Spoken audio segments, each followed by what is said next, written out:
I'm WG and the patch notes for tomorrow's Sereniel update are here, the third part of Season 1. And for those of you curious, if you haven't seen it yet, the maintenance is going to be from 1 to 6 UTC, so put that into your local time, into a time converter. For example, for me specifically, it's going to be at 7 in the morning. A pleasure as always. So now that we have the time out of the way, let's check out the full patch notes and see what we can learn. We might even learn a little bit more about our favorite new unit, Sereniel. So let's take a look at what's coming in the Christmas update. We get the new story, Chapter 3, Catalyst of Evolution.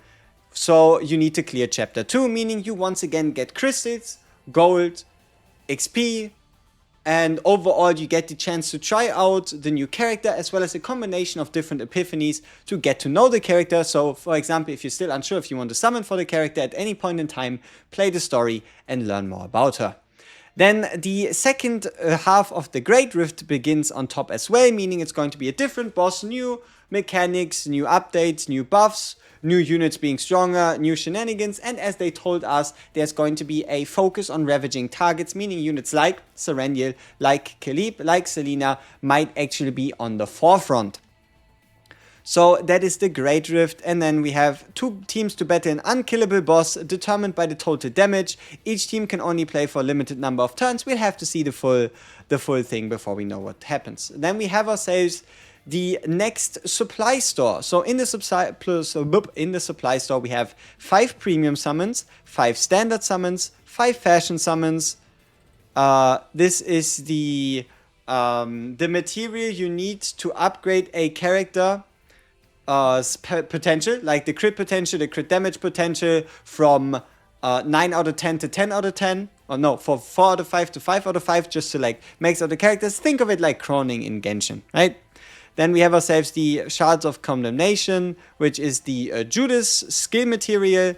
The multi-dimensional alignment material is the crafting material, allowing you to dedicate craft 1 piece. Then Hunter materials, so you need less certificates to fully max her out. The Instinct Stones for her potential. This is for gear. This is for gear crafting. This is affinity. And these ones are technically possible to be bought for experience, but I recommended doing it a bit differently. Then the let's see, the season end time for Galactic Disaster Forbidden Catalyst will be extended to end on the 14th of January before the maintenance. That is going to be the end of season 1 with the release of, as already confirmed, Nausea, and I think a 3-week cooldown period before season 2 then starts in February. Also, okay, the unidentified area Gate of Demise will be updated as follows. Before, ask about the elevator. After, seize all power. I don't know. No changes have been made to the rewards granted, so nothing relevant. Clearing Disaster will now grant an increased amount of weekly progress. So starting from difficulty 4, you only need to do 2 runs of Laboratory 0 to get your 8,000 points for the weekly progression. Now we're getting the Spectral Cube shop. When acquiring any duplicate of a 5-star combatant after reaching the maximum acquisition limit, you will receive the new currency Spectral Cube. Important to note here is the devs did actually to a degree imply that it was going to be for 4 stars as well. Now we have the confirmation that it's only for 5 stars, but that also means it's pretty unattainable for like 99% of us, at least for the next year, 2, 3, 4. And that is if you get a character past E6, even retroactively, you're going to get your rewards back. So, acquisitions made using Omega Code or through a normal rescue. So for all of you that already passed E6 for some reason on a character, you get these cubes. And then as you can see right here, you can put in these cubes for all 10 starting characters. So no any character released with Haru and after is not going to be able to be picked, but you can change a other copy for a copy of somebody else, which will over time 100% easily allow you to E6 all of these characters. Like at some point you're going to get an E6, maybe in a year, maybe in 2, whatever, and then you can get the E7 and then just decide, okay, now I want like a E2 for Luke. Honestly, it's a good thing, not as relevant for most of us. And there are no purchase limits unless for the Prigil Masterpiece, meaning you can, for 1 cost, pick any card of any character to rainbow, and then here are the ability to buy as many prism lenses as you want, and now you kind of have like your whale support. If you want to rainbow more cards, E7 more characters. And then we have ourselves the multi-design alignment material, the dedicated craft twice, also at no limit. So then we have a new event called the Memoirs, or Memoirs of the Bureau Chief of the Arc Protection Bureau, or Sereniel.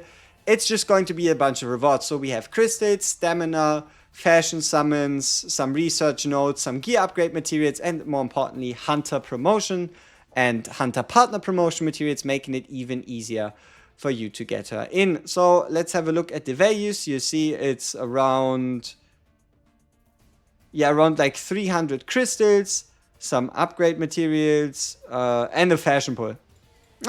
It is, at the end of the day, free stuff. Then we have the Toward the First Light login event, the New Year commemorative event, the Toward the First Light, which is going to run from Christmas until the 14th. And for the opening, scheduled on December 41st, you just open it, you get 1 stamina, 50 traces of memory, so 1 gear craft and 1 premium summon. And then on the same day, after using 200 ether, you're going to get yourself 50 crystals, 50 traces of memory. And this ether using is going to stack throughout the next few days, capping out at 1,600 ether or 200 ether each day, giving you all these rewards with some extra stamina in between, some gear crafts, premium summons, and overall some more crystals. So that is then also view ending story, some more stamina, some more events, and also starting from tomorrow, starting from the 30th, so 2 days before year's end, we're going to get ourselves the double drop event, meaning that allowing you to earn double rewards from the simulation each day, and each day you can receive 2 times rewards from up to 6 simulation runs. I would probably recommend most likely using that on gear or potentially character experience for the most rewards. Character experience, so you can see it's training, combatant, partner, and potential. So it's not for gear. So out of those, potentially training for the experience, because if you want to build a lot of characters, like for example Selena alongside of her, getting the double rewards there would be quite nice. But farming, combatant, or partner promotion can be good. Otherwise, just maxing out her potential could become rather cheap with that as well. Then a returning user event, which really isn't that relevant for us because we aren't really returning. I don't think they're going to start that for us if you're not returning. The check-in event for the Happy New Year, overall it's going to be a 10 pull as well as a standard 5 pull, which means you get at minimum 1 10 pull to use on the Sereniel banner. Then the race gift event, which is again another fashion 10 pull, usable towards another Sereniel card. The prism lenses shall also obviously Sereniel be added into the prism lenses. And then we get ourselves the virtual tactical simulation event, which is the ability for you to try out Sereniel, Nia, and Selena through the virtual tactical simulation event, which means it could be a Sereniel, Nia, Selena banner, which would be kind of weird because Nia was already rated up on the Yuki banner. But hey, maybe that is going to happen. Again, I mean, it seems rather likely with it being the tactical simulation and all. So then we have ourselves the Sereniel raid up. So the raid up period will be 24th until the 14th. So it's going to run for 3 weeks as we're used to. And she will not be added to the normal combatant raid up after the period ends. These seasonal combatants may be re-released in the future, so there's no guarantee for them to come back. But you can probably expect them around like Christmas next year as a reasonable time, so just pick them up. And then the probability is identical to existing raid up rescues, everything stays the same. Millage accumulated from previous raid up rescues carries over, so your pity carries over. And also it will carry over to the next banner after this banner ends. So if you're, for example, 20 away from a guaranteed Shizuru right now, you are 20 away from a guaranteed Sereniel.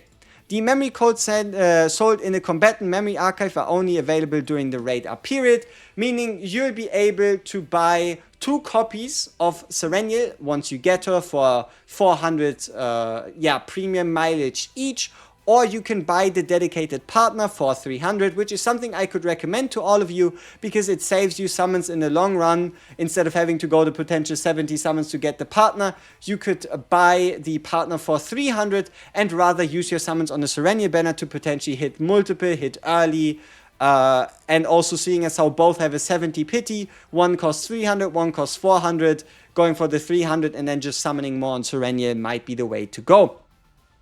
So that is that right here. Here we have ourselves Sereniel, the Instinct Hunter. Now this is where things get interesting. First off, 530 attack. So she is, for example, 23 attack higher than a Yuki. If that tells you anything, this is including affinity, which is important, which is why you won't see 530 unless you level set affinity. So she has a 1 cost basic, 1 cost basic, and then a shield. That is something we didn't have confirmed before, so that is new. We have the 100% damage to Afterglow. Afterglow itself being 1 tenacity damage, 50% damage for the next hits. And then on Ravage, move from a graveyard to hand. So that is also epiphanyable. Then we have the Plasma Missile, which then is also 120% damage, 5 tenacity. If the target does not get broken, it triggers twice, so 240, 1 tenacity, plus the damage from the 240 as tenacity damage. And then the Shining Core, creating Homing Laser Ls. Homing Laser Ls right here are Exhaust 2, deal 60% damage, have Afterglow 1, meaning they replace the Afterglow they consume, and then upon Ravage they get moved from the graveyard to hand. So then itself we also have the 3 cost, 140% damage, 1 tenacity. So overall 4 tenacity damage costs you 3, gives you 480% damage. And the Pale Shooting Star, 150% damage, activate 3 homing laser cards in the draw pile or graveyard. And this one is the purple card, meaning it's non-epiphanyable. Now this is where things get interesting. Here we have the Afterglow we just talked about, and also Firepower Amp. That's from the manifestations here. So, her E1 plus 50% damage to the Pale Shooting Star and changes the number of activatable homing lasers to 3. So, you go from 150 to 200% damage and you can activate 5 homing laser cards in the draw pile and graveyard, making it a fantastic E1. The E2, at the start of the battle, you create 2 homing cards else and on turn draw. If one of those cards is a homing laser, draw 1 card. Very strong. Very strong AE2 allows you to get reliable card draw so long as you draw into a homing laser. So what this says is pretty much for one time, but this is only the start of the turn, right? But what this says, if at the start of your turn you draw into the homing laser, you draw a card as well. Diminishing the possibility of homing lasers being, you could say, dead draws if they make it into your deck after creating multiple, so kind of mitigating that fact. Then the E3 plus 50% damage to Death Halo and haste to each homing laser L that is moved from Death Halo. That means that you can move however many homing lasers you have. So let's say 5, and then you can play all 5 homing lasers without the turn count of the boss decreasing, which is a decent E3, but E3s never were too much to focus on. So then right here, yeah, it goes from a, yeah, do they show the ultimate here or did they forget? Yeah, the ego skill, right? You deal 400% damage, you move all homing lasers else from exhaust pile to your hand. Now it's then 450% damage plus haste. So then the E4. Sereniel gains a firepower amp effect for each homing laser that is moved to hand per ravaging, meaning that she can get up to plus 50% damage of Sereniel's attack cards for 1 turn. So the way you would do this is you play 5 homing lasers onto a target, then you break that target and all 5 homing lasers will naturally come back to your hand. All are 0 cost, so you can always just play them out. And then we have ourselves the E5, which is a 6% damage increase to normal, to her basics, to her to cards that come in from the outside, and then from her unique card. So a 6% damage increase to all of those. And then when an ally inflicts Ravage, Sereniel inflicts 80% damage for each segment of the Ravaged target's max tenacity to their target. So when an ally breaks the enemy, Sereniel will inflict 80% damage for each segment of the ravaged target. So if a target has 5 bars, that means Sereniel will be doing 5 times 80 or 400% damage. So overall, clear recommendation. E0, perfectly fine, absolutely beautiful. E1, a good increase, a nice upgrade, can be worth of your Omega code memory, because the Omega code that you got from the season shop can be used on limited units. And then the E2 seems like a really good quality of life, a really good starting or stopping point, giving you the ability to turn homing laser from a potential dead draw into a guaranteed draw, but not super necessary, though at the start of the battle 2 homing lasers means not only will you have more homing lasers in the discard pile, but it can also be huge QOL during, for example, Hyperspace Basin or Chaos runs, where you go into multiple battles, and this can become, quite valuable. The E3, honestly, if you are at the E2, that's the point where you can stop. You don't really gain that much from the E2, because you already play so many cards anyway. The boss will have probably already moved by this point, meaning the haste on these extra death halos isn't as crazy. And then E4 is like what you would call the true stopping point. The true point where you can be like, okay, I got the max out of my Sereniel, so E4 is where you want to go if you have the funds, if you saved up, if you want to know when to stop. Or you could stop at any of these points and just use your Omega codes from future seasons onto Sereniel, so that could be possible. So for example, what I could do is I summon for 1 Sereniel, buy 2 copies from the shop, and then I would have myself my E2 Sereniel and be basically done. So then we have ourselves Peko. So can we see what she does? Perfect. So what does Peko do? How important will she be? Before we look at this kit, the other available partners at the moment are going to be Yuri, which gives you the 2 card draw as well as the attack bonus increase and the increase of damage if you shuffle your deck, meaning you go through your whole deck. So that is Yuri, very hard to beat, will be a top tier option for your Sereniel. The big reason why I wouldn't recommend it as much to super focus on the 3-star is because she is limited, meaning that Peko will disappear once her banner disappears in 3 weeks. You won't be able to get her back. So Yuri herself, top tier option. If you don't care about the limited partner as much, 3-star option will be top tier. And then you have yourself below that the Battle Pass partner in Serethea, and potentially Carity as the 4-star. So it goes Carity, Battle Pass partner, Yuri, and then it's probably Peko. So let's see what she does. We get a 8% increase because it's only 1 copy. And when the assigned combatant's card moves from graveyard to hand, you gain Repair Complete. So that means if you move 3 cards to your hand, then you get 3 stacks of Repairs Complete, which she can only do by breaking a target and then moving the lasers L to her hand. So Repairs Complete gives you plus 10% damage to attack cards for max 3 stacks, so a plus 30% damage increase to any cards played, due to her having a bunch of multi-hits, as well as also playing a whole bunch of missiles, meaning you play 5 missiles, it's like a 5-hitter.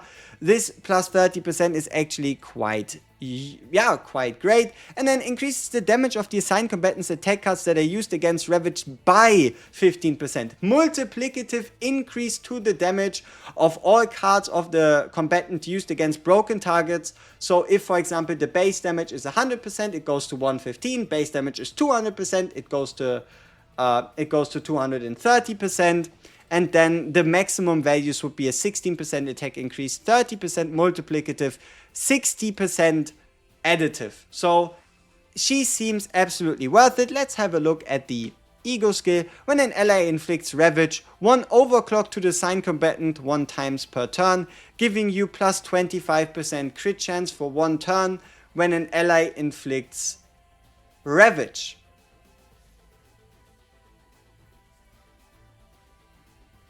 It could be a big damage increase, and one of those reasons why is because crit chance as a stat is so hard to come by in the game. And if you're wondering, but doesn't a card do it? A card's starting passive has to do with bullets, which doesn't really work with her because her homing lasers aren't bullets.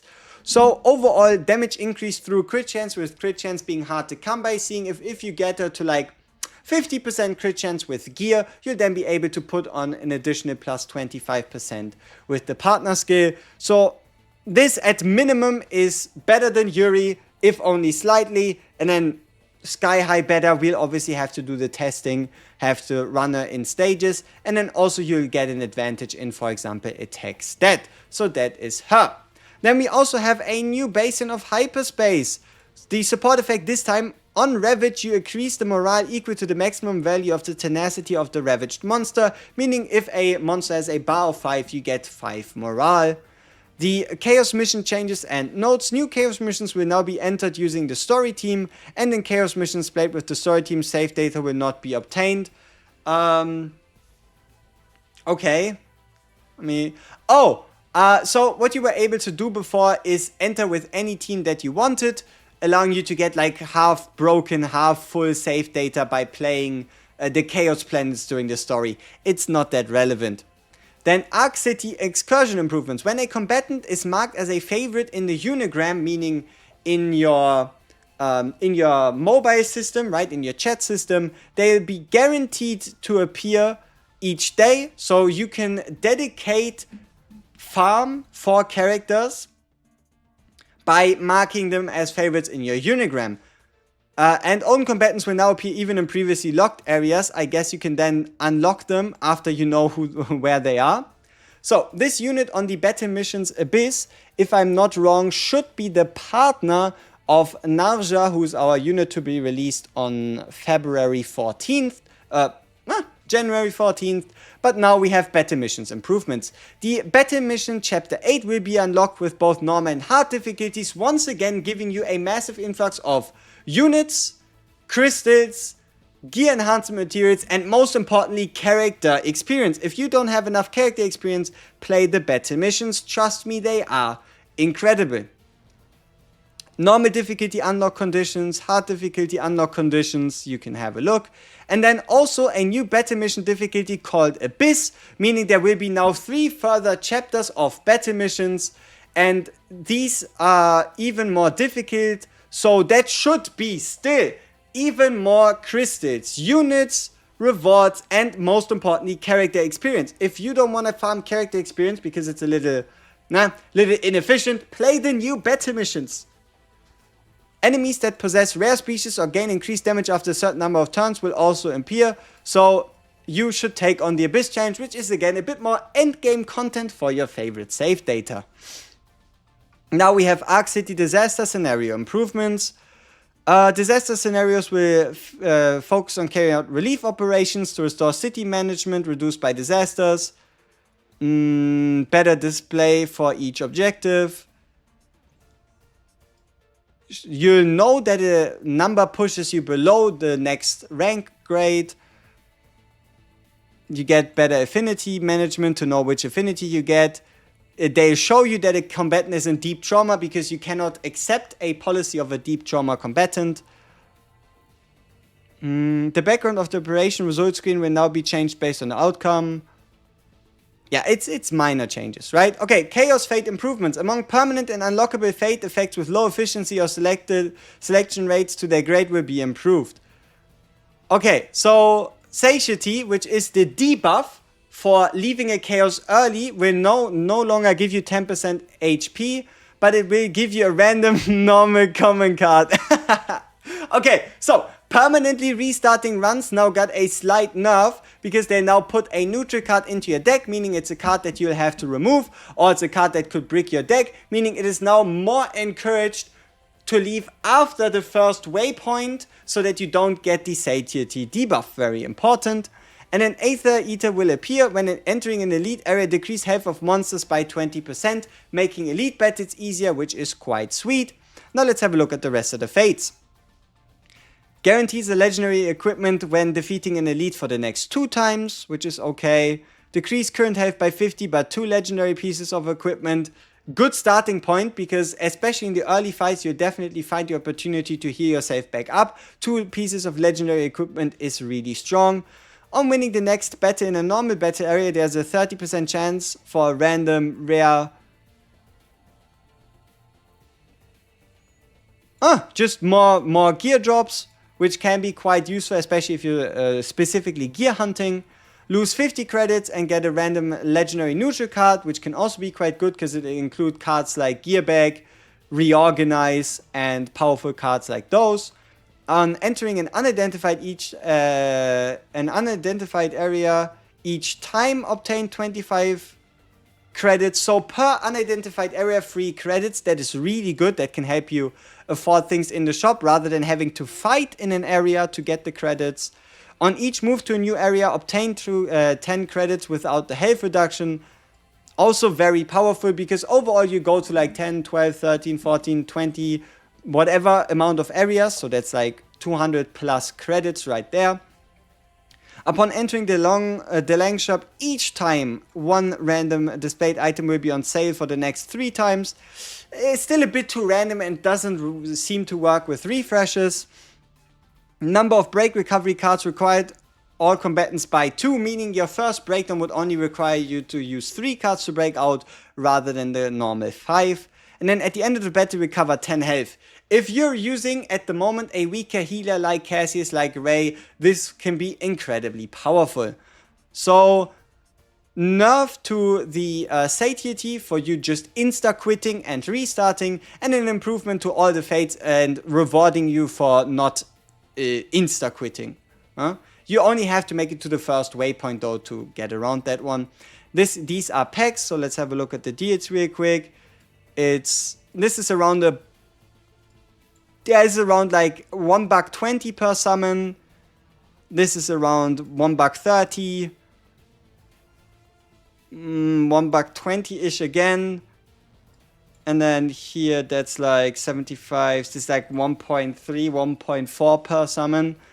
Yeah, and greetings added. When you enter the lobby on December 25th, we'll deliver a holiday greeting, and on January 1st, a New Year's greeting.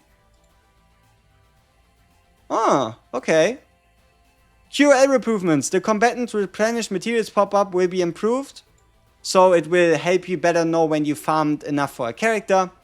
The chaos map is now bigger, so you can see more things on the same screen. If materials are still insufficient after completing a simulation via acquisition, the move to upgrade button will now be displayed. Okay.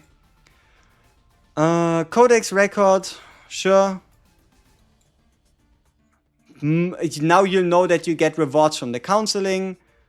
Corrupted data per combatant has been increased to 100, meaning that if a character is broken down, you can play up to 100 runs getting save data without these save data being lost. Information explaining the maximum corrupted data capacity will be added to the help menu. To improve visibility on the event page, error icons will be added to the event list, and a new icon will be added to the shop categories. Alright. Others. Equipped mythic grade gear can be replaced with other mythic grade gear. A big upgrade, a lot of people were asking for it, so now if you get a mythic gear and you find a better one you want on a character, you can now swap those out. The playback feature will be added to unidentified areas, meaning you can increase the speed of the dialogue of areas you already were in. Animation change. Okay, more confirmation so that you don't skip the cards from training. Gloomy Godmother will be reduced. Okay, nerf to the Gloomy Godmother. Nerf to Wolfsbane, which is the gigantic guy with the claws that attacks you, that becomes stronger every time you use a non-attack card. And Empty Mouth is the bat thing. People called it the bat Gina, but yeah, that will also be reduced, meaning they are less likely to end your runs during your Lab 0 Chaos runs. And the blockade effect previously applied by Profroto will be adjusted to suppression. Okay. Okay, so now instead of completely blocking a card, it only gets a reduction by 20%. Shizuru's inhibit text regarding AP sources. Before it said cannot gain AP except at the start of the turn On Ravage, 1 hit to Moonshadow Plus. Now it says, except for AP gained at the start of the turn or upon Ravage, AP cannot be gained or lost. This is very important and will become important in the future. You cannot get your AP reduced by the enemy, no matter what, if you have Inhibit active. So that was always the case, but now it's more clear. Other effects including cards, equipments, fates, etc. The Apparition Scope of Elasticity effect possessed by Graverift boss beginning of Desire. Damage from retaining, opening, found, or discarding Dutch words is not affected by Elasticity. Okay, sure. When changing your captain nickname, a cooldown period will be applied before you can change it again. The UI will be improved to clearly distinguish basic, uniques, and neutral cards. Can be very important for those of you that still aren't quite sure, okay, which talent gives me what. The Zero Matrix season end date will be changed to the 3rd of February, okay. Descriptions of 5 equipments will be added for clarity. Amorphous Cube has plus 25% damage. It always gave it, now it confirms it. The Golden Rule does the same thing, gives you damage, gives you a shield. Groomy Prime's Eye gives you more shield gain. Rune Lance, when using 5 or more AP, damage, shield gain, and healing 1 time per battle, making this item even more ass than it was before. Or at least was known to be. Twisted Discipline, when using 10 or more IP plus 2 immunity 1 time per battle. Immunity is the ability to resist enemy debuffs. Not that relevant. Okay, to improve understanding of Tenacity, text will be updated. Tenacity damage is determined by a card's cost, and this damage decreases if the card is neither of a weakness attribute nor a targeting card. So AoE or non-weakness, so the worst Tenacity card would be an AoE non-effective card. However, Tenacity damage applied directly through card effects is not affected by increases or decreases. Seems appropriate. Okay, bug fixes. Level 7 affinity for Maribel and Mika were displayed incorrectly. UI. Retry. Even more touch interactions? I mean, sure. An issue in Japanese version, Roman alphabet icons, bodyguard illustration. Alright, Rosaria partner now looks more buff, fantastic. UI sound effect, reload description, third epiphany is applied. An issue where the hexagonal background for temporary allied stage buffs was not displayed.